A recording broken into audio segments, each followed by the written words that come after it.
Hi అండి, hello. Meal maker curry ఇలా చేయండి అదిరిపోతుంది అని ఎవరైనా చెప్తారు, కానీ టేస్ట్ మాత్రం నిజంగా 100కి 100% అదిరిపోతుందండి. మీరు కూడా ట్రై చేయండి. చాలా టేస్ట్ అయితే వచ్చింది. బిర్యానీలోకి, రైస్లోకి అండ్ రోటీలోకి కూడా టేస్ట్ అయితే బాగుంది. మీరు కూడా ట్రై చేయండి. అయితే ముందుగా తయారు చేసే విధానానికి వెళ్ళిపోదాం పదండి. ముందుగా వేడి నీళ్ళల్లో మిల్ మేకర్ నానబెట్టాలండి. పెట్టి మూత పెట్టేసి పక్కన పెట్టుకొని, మనమైతే రోటీలోకి చేస్తున్నాం కాబట్టి రోటీ పిండి కూడా కలిపి పెట్టేసుకుందాం. ముందుగా 1 table spoon oil, salt, sugar, నూనె వేసుకొని కలిపి పెట్టుకున్నాను. తర్వాతకి 2 టమాటాలు, 1 ఉల్లిగడ్డ, 2 పచ్చిమిర్చి పెద్ద పెద్ద ముక్కలుగా కట్ చేసుకొని ఒక కళాయిలో ఆయిల్ పోసి వేంపాను. పచ్చి వాసన పోయేదాకా వేంపుకోవాలండి. 1 హాఫ్ స్పూన్ జీలకర్ర, 1 హాఫ్ స్పూన్ పసుపు వేసుకొని చూడండి మగ్గాయి కదా. మళ్ళీ అవి పక్కన పెట్టేసుకొని అదే కళాయిలో తగినంత ఆయిల్ పోసుకొని పల్లీలు వేసుకోవాలి. పల్లీలు మగ్గిన వెంటనే ధనియాలు వేసుకున్నాను. ధనియాలు, 2 ఎలాచి, 4 లవంగాలు, 2 మిరియాలు, 1 దాల్చిన చెక్క, 1 బగారా ఆకు, కూసింత సాజీరా వేసుకొని మిక్సీ పట్టుకోవాలండి. తర్వాతకి నానబెట్టిన ఆ మిల్ మేకర్ని చెయ్యితో గట్టిగా పిసికి పక్కన పెట్టాలి. ఆ నీళ్ళు పోయిందనక ఒత్తి పక్కన పెట్టాలి. ఆ తర్వాతకి ఫ్రెష్గా మళ్ళీ ఒక పెంక పెట్టుకొని మనమైతే కూర రెడీ చేసుకోవాలి. ఫస్ట్ పెంక పెట్టుకొని ఆ పెంకలో ఆయిల్ పోసుకోవాలి. 2 టేబుల్ స్పూన్ ఆయిల్ పోసాను. ఆయిల్ బాగా వేడి అవ్వాలి, లేకపోతే కూర అనేది పచ్చి వాసన వస్తుంది. ఆయిల్ వేడయ్యాక అందులో జీలకర్ర వేసుకోవాలి.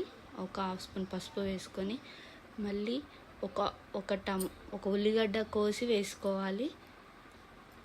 ఉల్లిగడ్డ కోసి వేసుకొని 2 పచ్చిమిర్చి పొడుగుగా కోసి వేసుకోవాలి. అవి బాగా మగ్గనివ్వాలి. మగ్గిన తర్వాతకి అప్పుడే నూరి పెట్టుకున్న అల్లం, వెల్లుల్లి దంచి వేసుకోవాలి. 1 స్పూన్ వేసుకోవాలి. 1 బగారా ఆకు, కొంచెం సాల్ట్ వేసుకున్నాను. బాగా మగ్గనివ్వాలి. ఒక 5 నిమిషాలు మగ్గనివ్వాలి. తర్వాతకి మనం పక్కన పెట్టుకున్న మిల్ మేకర్ని ఆ మగ్గిన ఉల్లిగడ్డ మిశ్రమంలో వేసుకోవాలి. వేసుకొని మిల్ మేకర్ని బాగా మగ్గనివ్వాలి. చూడండి వేసుకున్నాను. ఈ మిల్ మేకర్ని బాగా ఫ్రై కావాలి. ఫ్రై అయ్యాక అంతలోనే కొత్తిమీర కట్ చేసి వేసుకున్నాను. కొత్తిమీర కూడా ఉడికిపోవాలి. బాగా మిల్ మేకర్ ఫ్రై అయ్యాక అందులో మనం ఇందాక టమాటో, పచ్చిమిర్చి, పల్లీలు వేయించి పెట్టుకున్నాం కదా, ఆ మిశ్రమాన్ని మిక్సీ పట్టి ఈ వేగిన మిల్ మేకర్లో వేసుకోవాలి. చూడండి వేసుకుంటున్నాను. చాలా టేస్ట్ అయితే వస్తుంది. బాగా కలియబెట్టుకొని అందులో ఒక గంటె కారం వేసుకోవాలి. తగినన్ని నీరు పోసుకోవాలి. మీ ఇష్టం. మీకు పల్చగా కావాలంటే పల్చగా ఎక్కువ నీరు పోసుకోవాలి. గ్రేవీ చిక్కగా ఉండాలంటే కొంచెం తక్కువ నీరు పోసుకోండి. నేనైతే ఆ మిల్ మేకర్ నిండే అంతవరకు నీళ్ళు పోసుకున్నాను.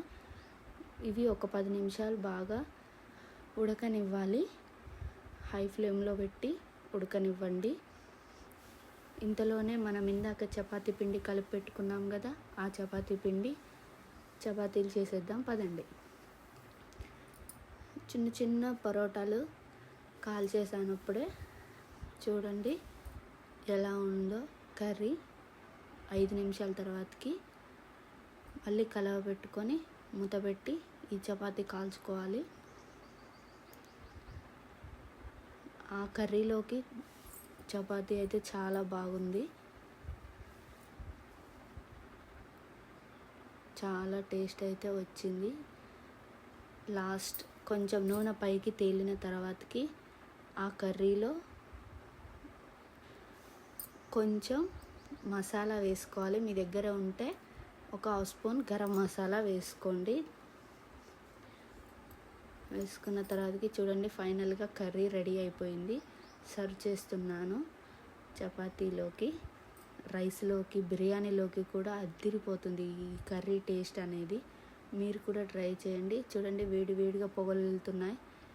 ఈ చపాతీని మిల్ మేకర్లో పెట్టుకొని తింటే వావ్, చాలా టేస్ట్ అయితే వచ్చింది.